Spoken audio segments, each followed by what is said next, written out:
It was written by Peter Packer, who I think was our best writer. And we were very good friends besides. He came into my dressing room one day, and he had something behind his back.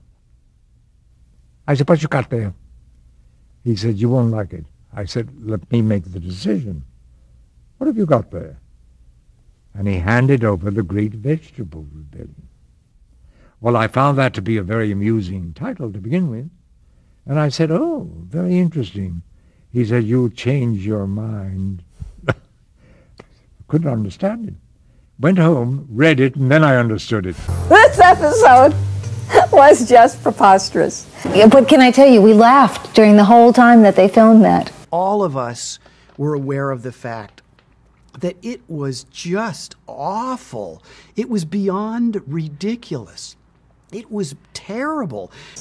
I think Jonathan was a piece of, he turned into a celery stalk in it, and Stanley Adams was walking around as Mr. Carrot with his face painted orange. And I don't want to suggest that anybody takes that hour or more to study it. But if you do, you will find Mark Goddard, who played Major Don West, you will find him delivering his lines like this. "It's a carrot." Because what he was really doing was going, "Oh, God, I can't do this." And so we're going through, and he's hacking away, and the theory is that all these vegetables really live. They're, you know, they all have hearts and soul. So every time he would go hack with a plant, the script supervisor would go, "Ooh," to cut in what was going to be, so that they could cut in later the sound of the plant going, "Ooh." And I thought to myself, here I am, a serious actress. I mean, here I had been doing in theater, I mean, really very, very serious work. And I was studying, which I continue to do to this day, studying in the method, very American method acting. And here I am acting with vegetables. I mean, has it come to this? Poor Peter. He said, "I've written myself out. I don't have another idea in my head." I said, "Well, I'm sorry to hear that. Do we have to do this one?" He said, Irwin said, "Sure, why not?" And we did it. It was awful, I think. John, you don't suppose... No, please, please. No, I know, it's perfectly silly. You were going to say that plants might feel pain when they're hurt, weren't you? Yes. Oh, I don't think it's so silly, Mom. Plant life isn't so different from human life, and maybe there's something in this atmosphere that lets us hear them when they're hurt.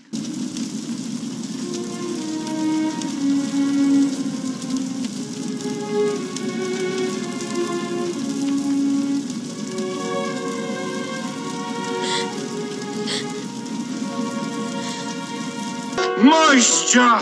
I need moisture! Don't talk! Dad! Come here. Come here, baby.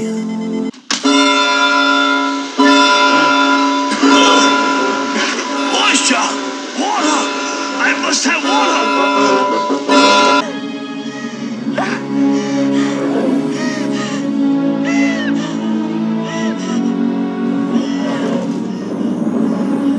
Danger, Will Robinson. Danger, Will Robinson. Danger, Will Robinson. Danger, Will Robinson. Danger, Will Robinson. Danger, Will Robinson.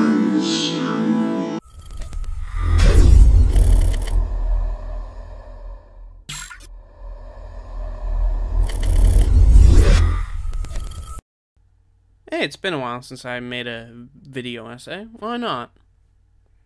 Here we go. Lost in Space. I know. It's a script I dug up from over the summer when I actually had time to write things, so... Man, it says a lot about the year 2018 that we've already forgotten about the Lost in Space TV show on Netflix. So much shit happened this year, good grief. Ever since the first trailer for Lost in Space, the Netflix drama, came out, I was scratching my head. Why would you want to make Lost in Space a highbrow, expensive space opera? That's not what you do with Lost in Space. Where in the world would you get the idea that this is what you need to make when doing a remake of Lost in Space? Even the 90s film with Matt LeBlanc knew that you needed to have some fun. I decided to do a little bit of investigation, and I went behind the scenes. So I saw a bunch of interviews where white guys kept telling me that they felt the need to adapt the show to modern audiences or modern sensibilities. Ah, there we go. That's the problem. I could write platitude after platitude after platitude about how much this misses the point of the original or how far off it is, but I think I'd rather show you. And to do this, I'm going to, simply, with a few jokes, give you a play-by-play recap of the events of the pilot episode of Netflix's Lost in Space, juxtaposed with another recap of another episode of Lost in Space. Except this one's the original one, and it's called The Great Vegetable Rebellion. Yes, The Great Vegetable Rebellion. Now, I know it's not quite right to compare the second to last episode of the final season of the original show with the pilot of a show that's just finding its footing, but I don't care. It's funnier this way. And trust me, I do have a point to make, so bear with me.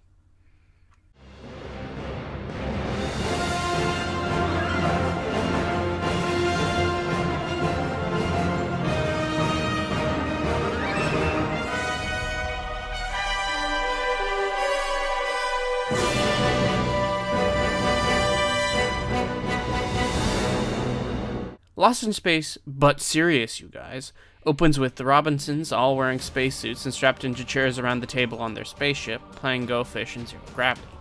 They're all very, very nervous. The parents reassure the kids that, hey, it's all gonna be okay. The ship shakes, and the camera zooms out to show falling debris knock the Jupiter 2 off course as they all fall into the atmosphere of some alien planet. It's all super scary, you guys. It's okay. Warning, entry angle exceeding parameters. Correct. 4,000 feet. It's okay. 3,000. And the family reaches for each other's hands to provide comfort in these scary, scary times. They crash very dramatically, and Maureen sustains an injury to her leg in the crash. The dust settles, and the credits roll.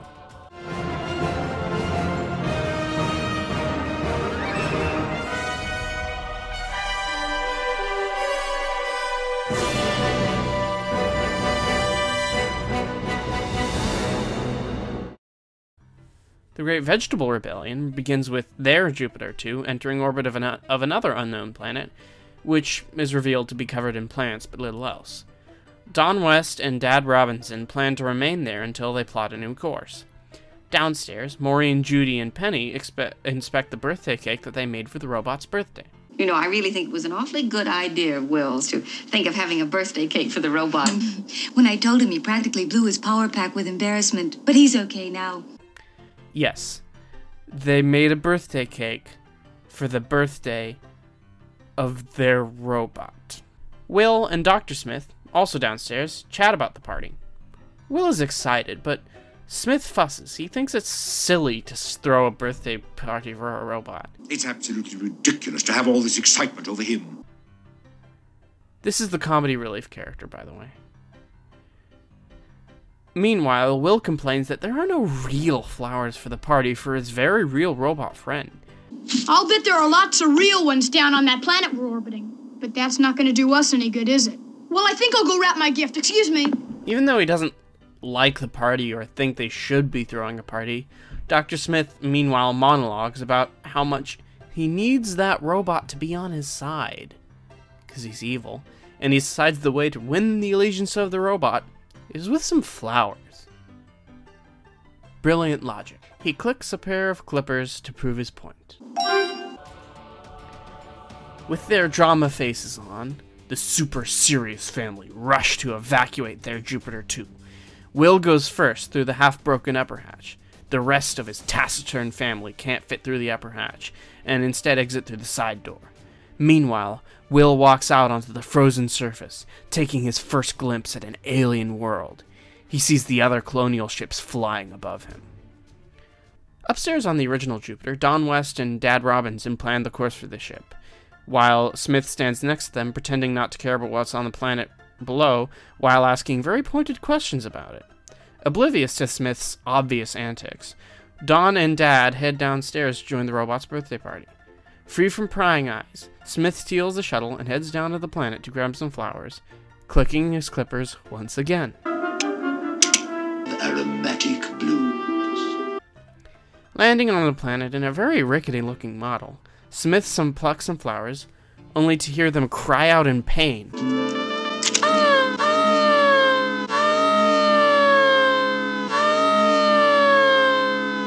A gigantic carrot man creeps up from behind him and says good day.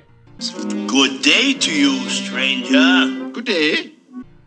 The carrot dramatically accuses Smith of murdering the flowers and promises he will pay for it. Credits roll.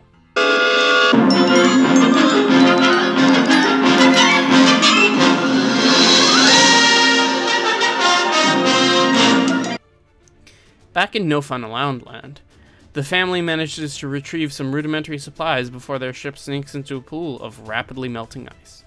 In a flashback, we see John Skyping with his family at Christmas, only to reveal he was outside the hedge. A news report announces that an asteroid is about to crash on the Earth. After the commercial break, the big carrot man calls Dr. Smith a killer and chases him around, only to encounter a purple-headed human with a lettuce heart named Willoughby. The carrot, whose name is Tybo, decides to turn Smith into a vegetable, and he complains of Smith's jellyfish nature. Well, he looks all right. But his bones are terribly brittle. And the rest of him is a bit on the jellyfish side. Smith tries to escape, only to be trapped by a couple of plant fronds. Up on the spaceship, the party is in full swing. The family gives their robot his birthday presents, and they cut the cake. Missing Dr. Smith, they inquire where he is, and the robot tells them that Smith left for the planet. They call him, only to hear some very strange, plant-like replies. Adieu, adieu. May your journey flourish. May you reap the ripe fruits of accomplishment. Confused, they head down the planet to try and find him. Because their predicament is so serious that the Netflix crew may in fact freeze to death that night, John orders their youngest son, Will Smith, to dive down to the ship to retrieve an extra battery. While Will wavers, Judy, the oldest sister, dives down instead, and in an epic, intense action scene, she retrieves one, only to get trapped in the water as it freezes around her. Will notices a white fire burning magnesium on a nearby mountain and suggests it may be used to help free Judy. Will and John head off to retrieve some of that magnesium to melt the ice surrounding their sister. On the original series, the crew lands in the middle of a beautiful matte painting forest. Dawn, John, Maureen, and Penny head into the forest to find Dr. Smith. Judy and Will decide to remain back at the ship. Dawn notes the strange cries they hear every time they cut a vine. Every time I cut through a vine or a branch, like this. Penny suggests that plants may feel pain, because, you know, they're not so different from us. Oh, I don't think it's so silly, Mom. Plant life isn't so different from human life, and... Voyaging further into the jungle, the Robinsons are trapped under a net by Tybo the villainous carrot. Anyway, then they drop a cargo net over us. Now, this was the filthiest cargo net in all the world, left over from an old World War II Marine movie, I think, in which Jerome Power climbed up the side of a ship on this cargo net. I don't know. It was filthy. So they dropped this thing over us, and we stood there. Everybody had their head on the back of the person in front of them, and we were just laughing like this, trying to keep ourselves from falling apart. All right, we've stopped. Good. Now get us out of here. It'll hold you until I'm ready for you.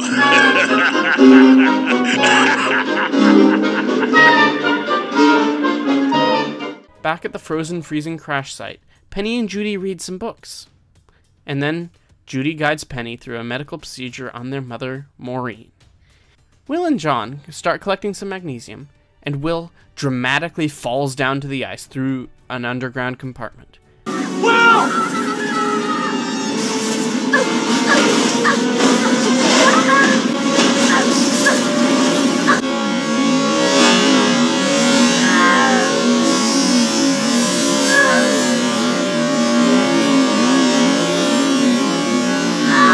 Will awakens, only to find himself in a forest.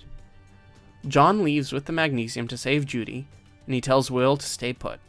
In flashbacks, we see that Will did not pass his exams to join the colony ship, and his mother Maureen fixes the exams to make it so he can go on the mission. Will discovers a crashed alien ship in the forest, only to run away when he hears footsteps.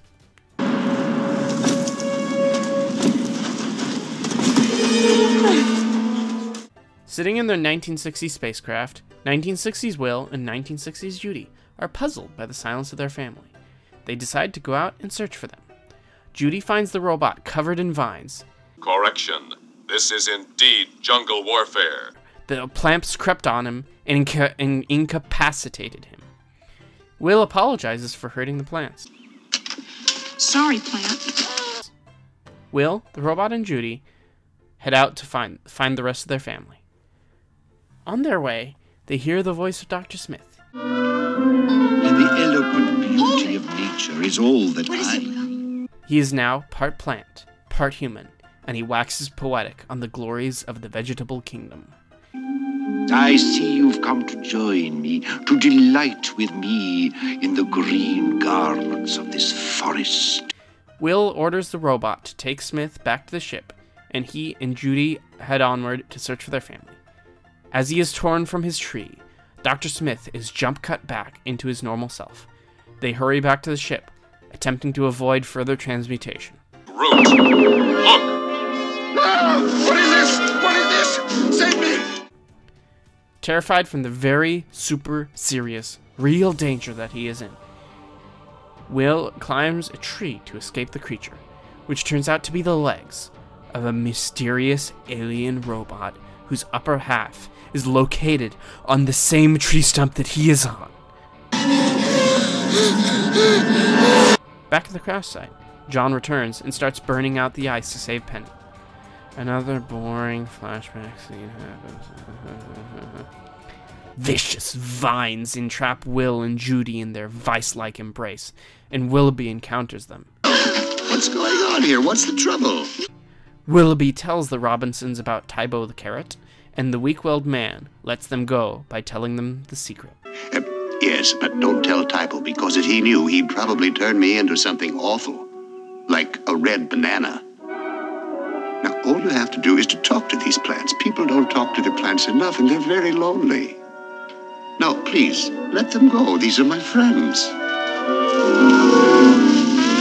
Wow. You see? It's simple. Willoughby is summoned by Tybo the carrot, and Will and Judy follow him. The rest of the family are trapped in a hothouse. Oh, it's hot in here. Oh, with good reason. It's some kind of hothouse. Penny collapses, and they jump cut flowers onto her, and the most embarrassing line of all time is spoken. Well, whatever it is that carrot may have in store for us, we're getting out of here now. Don and John attempt to escape, only to be neutered by the force field. Tybo the villainous carrot gloats, and speculates on what plants he wants to turn them into. Think of yourselves as towering oaks, maybe, lifting your branches to the sky, shedding little acorns to grow more and more oaks like yourselves. You both have the bill for it, you know. Willoughby spills the secret that the trapdoor to Tybo the carrot's machinery is under the prison, which seems like bad planning, if you ask me. They head down and attempt to find a way out of their prison. Thing, and then every time, and then Angela, we get into a greenhouse, and Angela takes root, and then Guy and Mark decide they're going to go downstairs and see if they can't go down to the basement of this greenhouse, and we lift up the trap door for them to go down, and of course there's nothing there but floor. So I hold the trap door as the camera can only see the trap and we see them disappear bending their knees and then crawling off to the side is what I can see, but I'm looking down there and saying, "Be careful, John!" and looking straight down at the floor. That dangerous, fiery night, Will faces the robot on the tree, trapped from going down by the robot's legs. He hears a mysterious noise on the radio. A forest fire ignites around Will and the robot. He starts talking to the robot. Just as the rest of the family is about to rescue Judy, a storm begins and impedes their progress. Judy starts sobbing as hope fades. Get you out.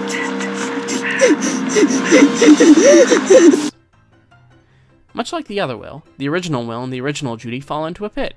But this time, they are not attacked by a paraplegic robot, but a vicious killer banana bush. Oh, it's too slippery. It's no use.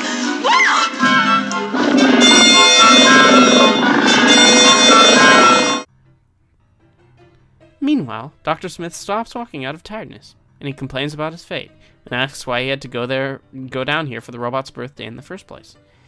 Oh, why did I do it? How could I know that coming down here to pluck a posy for your birthday would end in such disaster? He sends the robot off and starts doing aerobics to avoid becoming a plant. Keep moving, I will. Will and Judy fend off the feral bush and are rescued by the robot, who pulls them up by a rope. Will sends the robot back to Dr. Smith. Crying! Will is now surrounded by the forest fire and starts crying too. Sad music plays.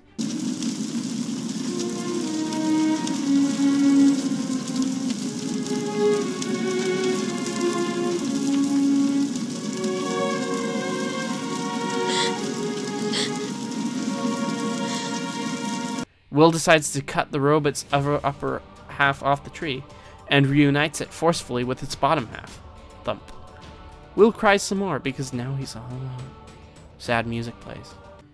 Underneath Tybo the Carrot's prison, Dawn and John find the shutoff switch and head upstairs after wondering whether it would turn off the oxygen on a planet covered with vegetation. Tybo the Carrot waters himself from what looks like a gas pump.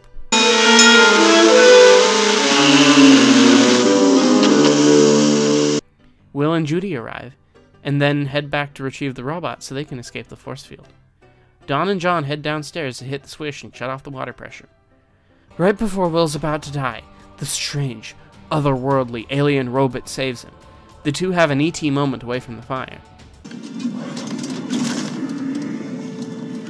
Having failed to reach Judy in time, the family all grab her hand and sob together. Sad music plays.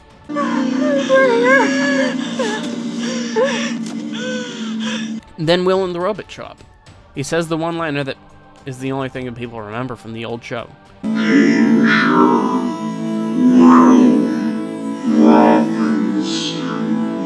Then he saves Judy with his Deus Ex Machina fingers, and they cry. Happy music plays. Back at the man-painting forest, Will and Judy find the robot and Dr. Smith. Dr. Smith is now transformed into a steak of celery, and Willoughby nibbles off of him. He says he's allowed to eat any of the forest as long as it's not the seed. If the vegetables are as intelligent as humans, does that mean that the seeds are their... Ew. I don't see anything to be happy about in being an oversized celery stalk, Dr. Smith. Be careful, Judy. Slanderous attacks on the vegetable kingdom do not sit lightly on us vegetables. Oh, no. Will and the robot head off to rescue their parents, while Judy stays behind to listen to Smith's song. Do you ken Dr. Smith when he's far, far away with his beans and his peas in the morning? And I thought to myself, here I am, a serious actress. I mean, here I had been doing in theater, I mean, really very, very serious work. And I was studying, which I continue to do to this day, studying in the method, very American method acting. And here I am, acting with vegetables. I mean, has it come to this? In a dramatic flashback, we see the Robinsons and other families evacuate to their own individual ships because of some mysterious damage or attack. As a robot just like Will's ravages the ship, a mysterious woman steals the identity of the Bill Mumy cameo. Beardy McToddington and another woman tried to steal the pod that she stole, but then she invites them on board and she introduces herself as Dr. Smith, which shouldn't be important, but is? Whatever. Dr. Smith. The whole ship and its escaping ships are sucked into some mysterious vortex. Credits roll. Confronting his animal enemies, Tybo the Carrot remarks on the loss of pressure as Will and the robot arrive. Will pleads for his family to be let go. Tybo the villainous carrot sprays Will with some orange gas and depowers the robot before he can save him. I am out of power, Will Robinson. All this running back and forth has exhausted my Robot! Judy, appealing to Dr. Smith's cowardice, persuades Smith to change back, and Willoughby gives them the formula to do it, which will dry up his celery oils. Tybo the Carrot rapidly loses steam as Will struggles to stave off the vegetable transformation. Don West goads Tybo the Carrot into a crass transformation. I thought I could do this with a minimum of trouble, but I see now a crash transmutation is necessary. Must have more steam. His equipment malfunctions, and Tybo the Carrot needs more moisture, which he can't receive because they've shut it off. Tybo collapses. Water! Transforming back to a human, Smith runs around, crying for moisture. Moisture! Tybo's force field fails, and the family escapes. Dr. Smith transforms back into a human. Moisture! It's me again! And John saves Tybo the Carrot by feeding him water, showing him the inherent goodness of the animal kingdom. They head back to the ship, and we see a teaser for next week's episode. Next week, the Space Family Robinson is marooned on the deadly junk planet. Now that I've aped off of the Nostalgia Critic thing by just giving you a summary with jokes on it, what's the point that I'll take 2 minutes to make? And why did it waste all of your time? Well, I just wanted to prove one simple point. It's okay to have fun. Not every TV show that isn't filmed in front of a live studio audience needs to be a drama. Not every TV show needs to be about a broken family barely struggling to survive. There don't need to be big secrets or grand reveals. There just needs to be fun. Lost in Space, the original, is just a fun space adventure, like classic Doctor Who. You have your dramatic moments, but those are also balanced out by comedic beats. Put it this way. The creator of Lost in Space, Irwin Allen, thought of his show as a roller coaster, where you go fast, sliding from high to low to high to low. There are no highs in this show. It's all lows. It's an unrelenting storm of intrigue, suspense, and the occasional Oreo. No, seriously, that moment was good. We needed more stuff like that. The only character who is allowed to have fun is the redhead. The rest are super serious all the fucking time, and I don't like it. Because I'm generous, I'm going to give you, the showrunners and the writers of Lost in Space, who are obviously my audience, an example of what I mean. Take the cold open from episode 2, where Major Beardy McCoddington and not Dr. Smith hang from their harnesses as their ship teeters on the edge of a cliff. There's nothing wrong with this setup for a set piece, nor, for the most part, with the execution. But there is something. It's fun. Take this line where Beardy says,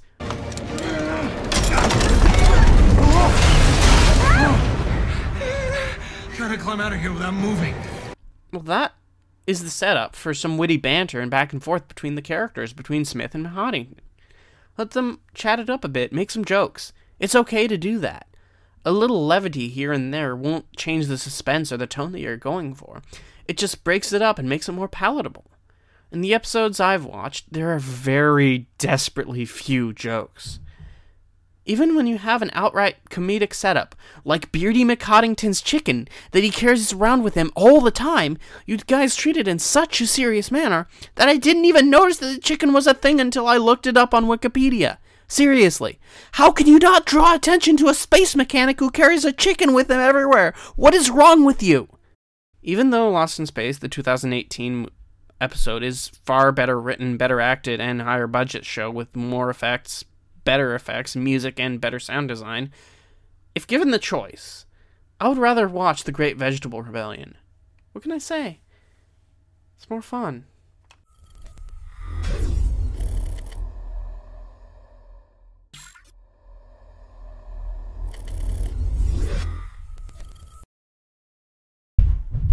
For fuck's sake.